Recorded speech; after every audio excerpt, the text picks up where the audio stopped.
Oke guys, welcome back di channel ini dan hari ini aku mau ngebahas tentang gimana caranya untuk bisa tetap termotivasi walaupun kamu lagi dalam kondisi yang nggak mood. Nah, ini buat kamu juga yang ngerasa bahwa aku harus nunggu mood untuk bisa ngelakuin satu atau dua hal yang aku suka. Video ini rasanya buat kamu sih. Karena kalau misalnya kita rely sama motivasi terus, kadang-kadang motivasi itu kan munculnya di waktu-waktu yang random ya, waktu-waktu yang kayak nggak ditentukan gitu kan. Kadang-kadang muncul lah, kadang-kadang enggak, kadang-kadang ada, kadang-kadang hilang gitu aja. So, kalau kamu ngerasain hal yang sama, ini video buat kamu, dan ini juga video buat aku pribadi, karena aku orangnya yang kadang-kadang suka mut-mutan juga. Kalau buat konten misalnya, aku mut-mutan juga tuh. Sehingga yang aku lakukan adalah aku lagi mau coba untuk belajar hal baru di hidup aku, untuk bisa rely sama konsistensi instead of motivasi, atau instead of mood, teman-teman. Poin pertama yang mau aku bahas di video kali ini itu adalah motivation is unreliable. Jadi ketika kamu ngomongin motivasi, motivasi itu bukan satu hal yang kamu bisa rely on. Kamu bisa kayak rely on, oh yaudah nanti aja kalau udah mood, baru aku kerjain. Oh yaudah nanti aja kalau aku udah termotivasi, baru aku kerjain. Isu pentingnya di sini adalah motivasi itu justru muncul ketika memang kita mau mengerjakan satu hal yang bikin kita tuh excited atau kita tuh punya goal ujungnya. Aku tuh pernah sempat ngomong di beberapa video ke belakang tuh kalau kamu tuh kalau mau dapet sesuatu atau mau ngerjain sesuatu yang konsisten, kamu harus set very clear why.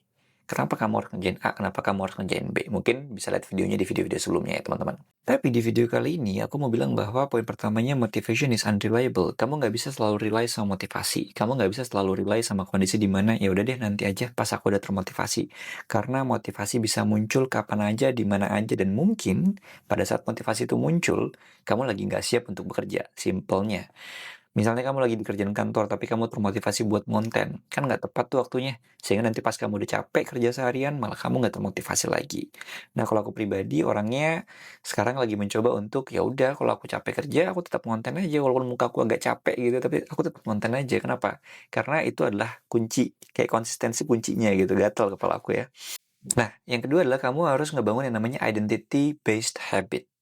Apa itu identity based habit? Jadi kamu menggunakan identity kamu atau kamu mendefine identity kamu berdasarkan habit kamu atau kebiasaan yang biasa kamu lakukan. Misalnya nih, di kali ini kamu lagi ada di fase kayak aku. Aku adalah orang yang mau mencoba untuk disiplin. Nah, identitas kamu adalah orang yang lagi mencoba untuk disiplin.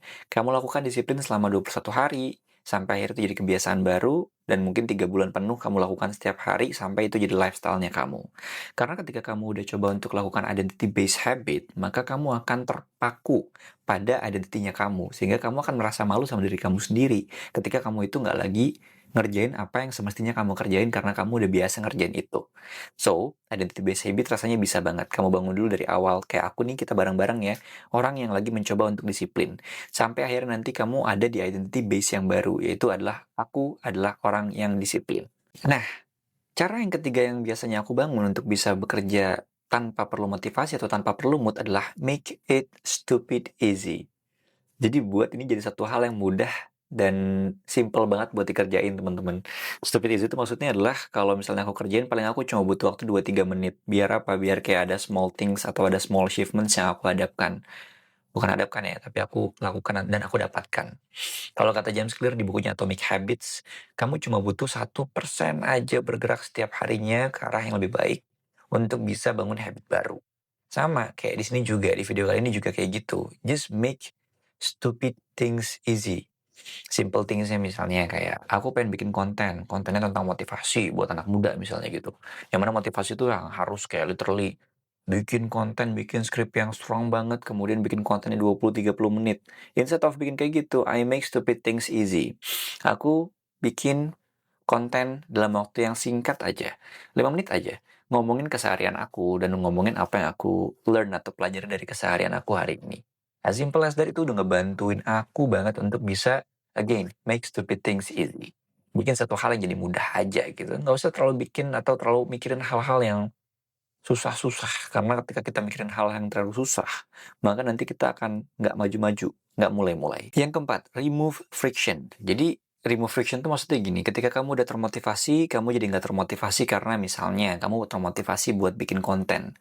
Terus kamu jadi nggak termotivasi karena kamar kamu berantakan, jadi background-nya nggak bagus misalnya kayak di belakang sini yang aku lihat ini kan nggak rapi ya sebenarnya background-nya. Di atas keyboard aku ada tas kerja aku, di situ ada apa gitu. Jadi itu yang biasanya aku lakukan. Jadi aku mencoba untuk at least misalnya kayak kasur aku rapih dulu. Kenapa? Karena ketika aku mau bikin konten aku mager banget untuk beresin kasur dulu. Hal simple kayak gitu. Atau mungkin aku biasanya kalau mau bikin konten mager banget gara-gara lampu LED yang ini nih sama lampu yang ini nih harus butuh konektor tambahan yang aku harus tarik dari bawah. Dari bawah sini aku tarik ke belakang sana. Itu namanya friction. Sesuatu yang membuat atau menghambat pergerakan aku. Nah, caranya adalah aku udah tarik kabel duluan setiap hari ke sana. Yang kabel itu juga aku pakai buat ngecas handphone. Jadi aku ketika ngecas handphone aku nggak deket sama kasur handphonenya. Dan itu juga port yang aku gunakan di sana, nggak kelihatan portnya di bawah soalnya. Itu adalah port yang aku gunakan untuk bisa ngekonekin dua LED ini nih, teman-teman. Nggak kelihatan, nah ini, dua LED ini nih. Itu yang aku pakai. As simple as that. Jadi just remove friction. Karena ketika ada friction di sana kita bisa jadi nggak mood lagi tuh. Gitu. Nah jadi yang terakhir tuh sebenarnya action frameworknya kayak gini. Consistency is always better than intensity. Jadi kamu tuh konsistensi itu lebih bagus daripada intens. Daripada kamu bikin 10 konten malam ini, mendingan kamu bikin satu konten setiap harinya selama 10 hari ke depan. Kenapa? Karena bikin 10 konten malam ini berarti kamu harus spare waktu kamu 3-4 jam bikin konten. Tapi kalau misalnya kamu cuma pengen bikin satu konten sehari, kamu cuma spare waktu kamu 15 menit atau 20 menit misalnya. As simple as that. So 5 poin tadi hopefully bisa ngebantuin kamu. Dan kalau kamu suka dengan video ini, coba tolong untuk subscribe channelnya. Kalau kamu juga ngerasa ini relate sama kamu coba tolong untuk komen kira-kira aku harus bahas apa lagi ke depan. Dan tentunya yang paling penting adalah ketika kamu ngerasain konten yang berfaedah, coba tolong bantu share ke teman-teman kamu ya. Thank you and we'll see you again in another Dava Speaks video.